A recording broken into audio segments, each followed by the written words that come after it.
सारे ही सवालों में आपने देखा होगा कि इनवैलिड वोट जो थे वो परसेंटेज में थे। किस में थे मेरे बच्चे? परसेंटेज में। लेकिन यहां पहली बार ऐसा हो रहा है कि जो इनवैलिड वोट है वो वोट्स में है, परसेंटेज में नहीं है। तो अगर मेरे बच्चे परसेंटेज में होता है तो मेरे लिए बड़ा आसान होता है कैलकुलेशन करना। कैसे? जैसे मैंने मान लिया कि भाई 100 यूनिट लोगों ने वोट दिए हैं, 100 यूनिट लोगों ने वोट दिए हैं और 10% वोट इनवैलिड हो गए, तो 100 का 10% 1/10 यानी 10 वोट इनवैलिड हो गए। तो 10 वोट नहीं, बेसिकली 10 यूनिट वोट इनवैलिड हो गए। तो वैलिड जो मैं लिखूंगा वो मेरे बच्चे में लिखूंगा 90 यूनिट, और वोटिंग जो मैं लिखूंगा वो 100 यूनिट लिखूंगा। लेकिन समस्या मेरे साथ यहां पे ये है, कहानी जो घूम के आ रही है वो ये कि सर ये जो 90 यूनिट है, ये यूनिट है, ये भी यूनिट है, मुझे कोई दिक्कत नहीं। लेकिन अगर मैं इस बार कहानी बदल दूं और मैं आपको ये कहूं कि भाई 10 वोट इनवैलिड हो गए, कितने वोट? 10 वोट इनवैलिड हो गए, 10 वोट इनवैलिड हो गए। और फिर आप ये कहें कि भाई 100 यूनिट वोटिंग हुई होगी, मान लेते हैं 10 वोट इनवैलिड, तो वैलिड हो गए 90 यूनिट। तो ये गलत चीज है। कारण क्या? कि इनकी इकाई अलग अलग है। मैं आपको ये कहूं कि 100 ग्राम से 3 किलोमीटर घटा दो, तो क्या आप घटा पाएंगे? तो आपका जवाब होगा सर 500% नहीं घटा पाएंगे, क्योंकि ये गलत है। क्योंकि यहां जो इकाई है नापने की वो ग्राम है, और यहां जो इकाई है मापने की वो किलोमीटर है।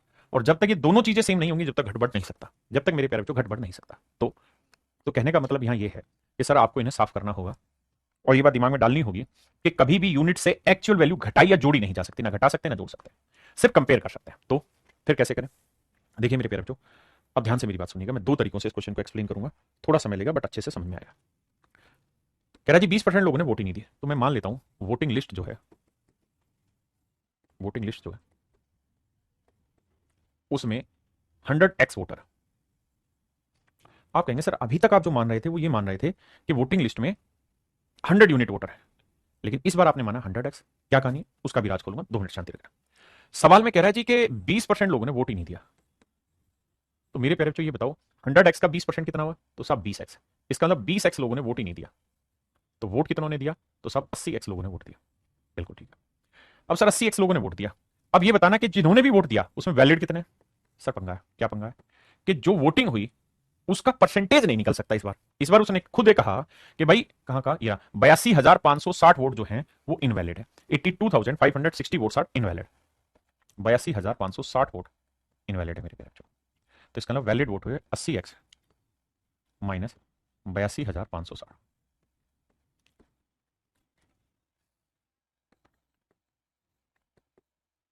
बिल्कुल सही है। किसी भाई ने कोई लोड है, कोई दिक्कत है तो बता यार, कोई दिक्कत नहीं। ये है मेरे नन्हे मुन्ने प्यारे बच्चों वैलिड वोट्स। अगर ये वैलिड वोट्स है तो सवाल में ये कह रहा है कि भाई 20% जो ये वैलिड वोट है इसमें हारने वाले उम्मीदवार को 42% वोट मिले वैलिड का, तो जो लूजर है उसे 42% वोट मिले। आपने कहा सही। किसका जी? वैलिड का। तो वैलिड का 42% हारने वाले को, तो मेरे बच्चे विनर को कितना मिला होगा? 100% में 42 गया तो 58% मिला। तो मैं ये कह सकता हूं क्या सर कि जो वैलिड है उसका कितना परसेंट से चुनाव जीता है? 58 में 42 गया, 16% से चुनाव जीत गया। 16% के डिफरेंस से मेरे नन्हे मुन्ने प्यारे बच्चों ये चुनाव जीत गया। 16% से मेरे बच्चों ये चुनाव जीत गया। अब कुछ नहीं सर, अब क्या करें जी? अब समझते हैं, पहले इतना पढ़ो। आप एक दो बार सवाल को पढ़ो और वर्ड टू वर्ड मैच करो। देखिए सवाल को शॉर्ट भी कराऊंगा, लॉन्ग भी कराऊंगा, डिटेल सब कुछ कराऊंगा। मेरा काम है बहुत बढ़िया से पढ़ाऊंगा, लेकिन आपका काम है कि उसको पढ़ना। देखिए मेरे बच्चे, अगर आप ये बात समझ गए हैं तो भाई कितने परसेंट से चुनाव जीता? 16%, यानी 80x माइनस 82,560, इसके 16% से चुनाव जीता है। 4% की फ्रैक्शन 1/25, तो 16% की फ्रैक्शन मेरे पेरे जो 4 गुना हुआ तो 4/25, तो इतने वोटों से चुनाव जीता है। जबकि सच बात यह है कि एक्चुअल में वो जो चुनाव जीता था वो जीता था 7,68,400 वोट से।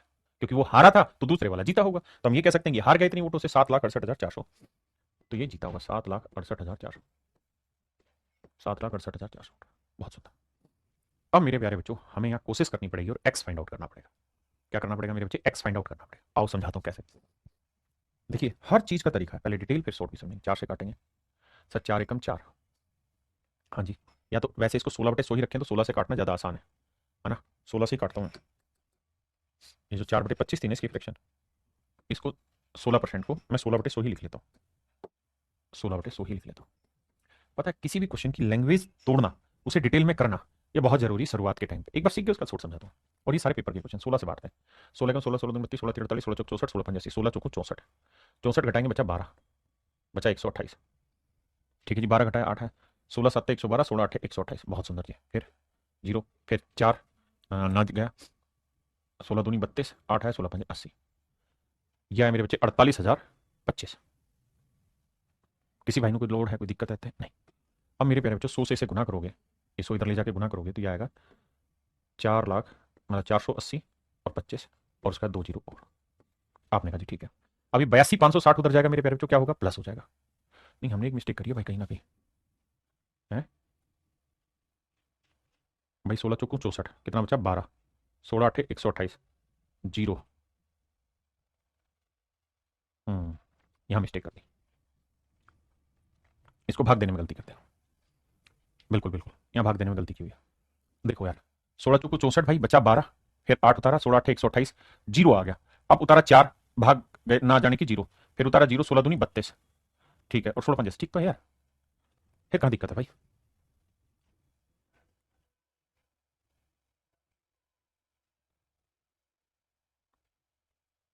शॉर्ट जुड़ जाएगा, 82,560 जुड़ जाएगा।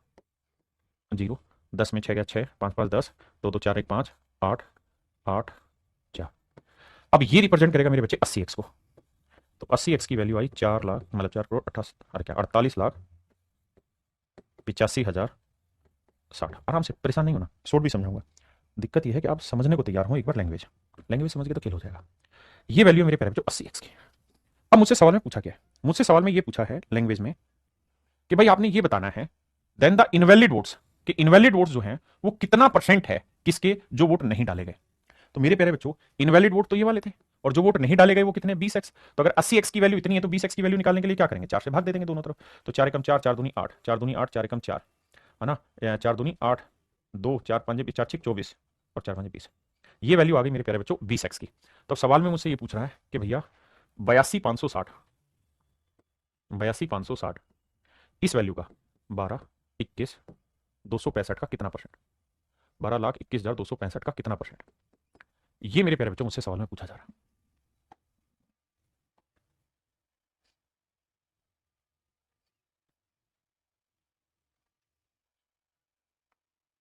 अब मेरे बच्चे परसेंटेज निकालना है तो आपको ऑप्शन देखना होगा। ऑप्शन देखने दूर दूर है, 10.6 है, 9.8 है, 12.9 है, 6.8 है। यानी मेरा सबसे पहले आंसर ये देखना कि 10% हो गया, 10% से बड़ा हो गया, छोटा होगा।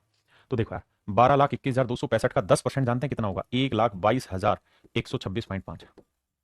अगर मैं इसका 10% निकालूं, और आप जानते हैं ये वाली वैल्यू 10% से बहुत कम है, 1,22,126 से काफी कम है, यानी मेरा उत्तर जो होगा वो 10% से काफी छोटा होगा।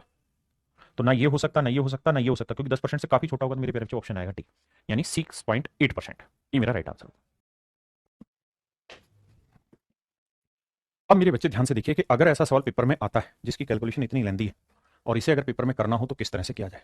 देखिए मेरे बच्चे, आपने एक चीज तो नोटिस की कि डाटा इसका खतरनाक है, और इतना खतरनाक है कि इस डाटा के साथ सोल्व करना सच में अपने आप में मतलब आत्महत्या वाला काम है। तो मैं आपको ये सलाह दूंगा कि अगर आपको करना ही है इस सवाल को तो इस तरह से करो कि 7,68,400 400 और 82,560,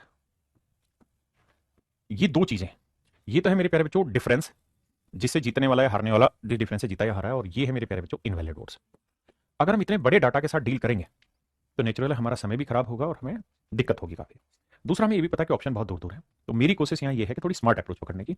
आप में से कितने बच्चे समझ पाएंगे इस बात की जिम्मेवारी नहीं है। देखिए, ये तो तय है कि ये रेशियो बनाएंगे तो ये 4 से कट रहा है, 14 को 56, डिविजिबिलिटी जिन्होंने पढ़ी है, 8 से भी कट रहा है, ये भी 8 से कट रहा था, 8 से काटते हैं, 8 नहीं 72, बिल्कुल बचा कितना जी 4, 8 6 48, ना जाने की जीरो, 8 5 40, ये आया मेरे भाई 96,105। एक बार जल्दी से देखिए, इसे 8 से काटें तो 8 एकम 8, ना जाने की जीरो, 8 3 24 और 8 दूनी 16। ये जो रेशियो है मेरे प्यारे बच्चों 96,105 और 1,032 आ गया। चूंकि हमें लास्ट में कंपैरिजन निकालना है तो मुझे रियल वैल्यू की जरूरत नहीं है, मैं उनका कंपैरिजन करके चलूंगा। तो मेरे लिए मतलब ये है कि भाई जो डिफरेंस है ना, इस सवाल के लिए मेरा जो डिफरेंस होगा वो 96,105 का होगा, और मेरे लिए जो इनवैलिड वोट है वो मेरे बच्चे 1,032 होंगे। देखिए, हमें ये समझना होगा सवाल में कि डाटा जब बड़ा हो तो अपनी तरफ से खिलना आना चाहिए, तभी हम उस सवाल को शॉर्ट में निपटा सकते हैं। अब आइए बाबू, अगर आप इतनी कहानी समझ गए हैं, अब मैं आगे कहानी को लेकर चलता हूं। अब मेरे प्यारे बच्चों, मैं मान लेता हूं कि जो वैलिड वोट है, बड़ी जल्दी से ध्यान से समझना। देखिए, समझ वही पाएगा जो थोड़ा सा समय बिता लेगा मेरे साथ, है ना। तो अभी समय बिताया नहीं तो थोड़ा दिक्कत होगी, लेकिन फिर भी समझिए कोशिश करके। वैलिड वोट्स मेरे प्यारे बच्चों मान लेते हैं 100 यूनिट है, मान लिया। तो 100 यूनिट का लूजर को मिले हैं कितने, 42%, यही था ना। तो जीतने वाले को मिले होंगे 58%। तो मोटी मोटी बात करें तो 16% से चुनाव जीत गया, बिल्कुल। यानी मैं ये कह सकता हूं कि विनर जो या लूजर जो है वो 100 यूनिट के 16%, यानी अगर वैलिड 100 यूनिट है तो इसके 16% मतलब 16 यूनिट, समझते हैं ना बात को, 16 यूनिट वोटों से चुनाव हार या जीत में बदला गया। और जीता कितने से? 9605 से। बिल्कुल ठीक। मैं आपको कह रहा हूं कि यार अप्रोक्सीमेट लीजिए, क्योंकि परसेंटेज ऑप्शन में दूर दूर है। तो 16 से भाग देंगे, 16 छिक्के 96 से। तो मैं इसे जो ले रहा हूं ना वो 9605 की जगह 9600 ले रहा हूं, क्योंकि मुझे अप्रोक्सीमेशन में भी आंसर निकाल दूंगा तो काम हो जाएगा। आपने कहा सर मारो गोली, आप 600 ले लो, यानी 16 छिक्के 96, तो 1 यूनिट की वैल्यू 600, तो इसकी वैल्यू कितनी आ गई मेरे बच्चे? तो ये आएगा 6 के बाद 4 जीरो, यानी 60,000। यानी इस नजर से चलें तो मेरे प्यारे बच्चों जो वैलिड वोट है वो 60,000। वैलिड वोट जो है वो कितने मेरे प्यारे बच्चों? 60,000। आपने कहा ठीक है सर, अगर वैलिड 60,000 है मेरे प्यारे बच्चों तो वोटिंग कितनी हुई है जी? तो आप कहेंगे सर वोटिंग हुई होगी वैलिड प्लस इनवैलिड। भाई वोटिंग में तो दोनों चीजें शामिल होती है ना, वैलिड भी और इनवैलिड भी। तो वैलिड वोट कितनी मेरे बच्चे? 60,000। और इनवैलिड अप्रोक्सीमेशन में हमने देखा तो कितना है? 1032। अभी मैं 1032 ले रहा हूं, बाद में अप्रोक्सीमेट कर दूंगा, तो ये आएगी मोटा माटी 61,032। आपने कहा जी ठीक है, यानी 61,032 वोट मेरे क्या हो गए? वोटिंग में। आपने कहा जी हम यहां तक की बात समझ गए। आपने यहां क्या किया? 9605 की जगह 9600 ले लिया, क्योंकि ऑप्शन दूर दूर अप्रोक्सीमेशन पे आप पहुंच गए। ठीक है। अब मेरे बच्चों एक बात समझिएगा, देखिए मेरा सवाल नहीं, पेपर का क्वेश्चन है, और जहां पेपर का क्वेश्चन है वहां भैया पेपर को सोल्व करने की अप्रोच भी हमें लगानी होगी। मेरे बच्चे मैं ये कह रहा हूं कि जो वोटिंग हुई है, जो वोटिंग हुई है वो हुई है 61,032। आपने कहा ठीक है। और सवाल ने कहा था कि भाई 20% लोगों ने वोट ही नहीं दिया। तो 20% का मतलब क्या हुआ सर? 20% का मतलब ये हुआ कि फ्रैक्शन हुई 1/5, कि भाई वोटिंग लिस्ट जो थी, वोटिंग लिस्ट में अगर 5 यूनिट वोटर थे तो एक ने वोट नहीं दिया, तो वोट कितनों ने दिया? तो वोटिंग जो हुई होगी ना सर वो हुई होगी 4 यूनिट। बिल्कुल। तो कितने लोगों ने वोट नहीं दिया? 1 यूनिट ने वोट नहीं दिया। तो 4 यूनिट इसको रिप्रेजेंट कर रहा था। 1 यूनिट की वैल्यू कितनी? अप्रोक्सीमेट भी अगर देखोगे तो 15 चुकू 60, 15,000 ये, और 1,000 को 4 से भाग देंगे 250 बना, और 8 ये, तो 1258 है। भाई मैंने क्या किया? 60,000 में ब्रेक कर दिया, 1000 में ब्रेक कर लिया, और 32 में ब्रेक कर दिया। इसका चौथा हिस्सा 250 होता है, इसका चौथा हिस्सा 15,000 होता है, और इसका चौथा हिस्सा 8 होता है, तो ये 1258 है। तो इसका मतलब 1 यूनिट की वैल्यू 1258 है। तो जिन लोगों ने वोट नहीं दिया, एक बार फिर से मेरी बात को ध्यान से समझे, सॉरी 1258 नहीं, 15,000 था ना वो, 15,000, तो वो हो गया 60 का, 1000 का 250 हो गया, 15,258, माफ करना, 1 यूनिट की वैल्यू 15,258 है। 1 यूनिट की वैल्यू 15,258 है। इसका मतलब जिन लोगों ने वोट नहीं डाला, जिन लोगों ने वोट नहीं दिया, उनकी संख्या 15,258, 15,258। और वैलिड वोट, इनवैलिड वोट कितने मेरे भाई? 1,032। तो इनवैलिड वोट है 1,032। तो मुझे बताओ ये कितना परसेंट है? ये मेरे सवाल में पूछ रहा है। आपने कहा सर परसेंटेज में अगर अप्रोक्सीमेशन की स्टाइल पकड़े तो ये 15,000 के नजदीक है, ये 1000 के नजदीक है, तो 1000 बटे 15,000 करोगे तो फ्रैक्शन कट के 1 बटे लगभग 15 आएगी, और 1 बटे 15 होता है 6 से ही 2 बटे 3%। यानी मेरे प्यारे बच्चों मेरा जो आंसर आएगा वो 6 से 2 बटे 3% के नजदीक आएगा। मेरा जो आंसर आएगा मेरे बच्चों 6 से 2 बटे 3 के नजदीक आएगा। ये है 6 से 2 बटे 3 के नजदीक, ये है मेरे नन्हे मुन्ने बच्चों, केवल और केवल मेरे प्यारे बच्चों ऑप्शन डी है। ये है वो कला जिसके थ्रू किसी भी सवाल को हम अप्रोक्सीमेशन के थ्रू बहुत बढ़िया तरीके से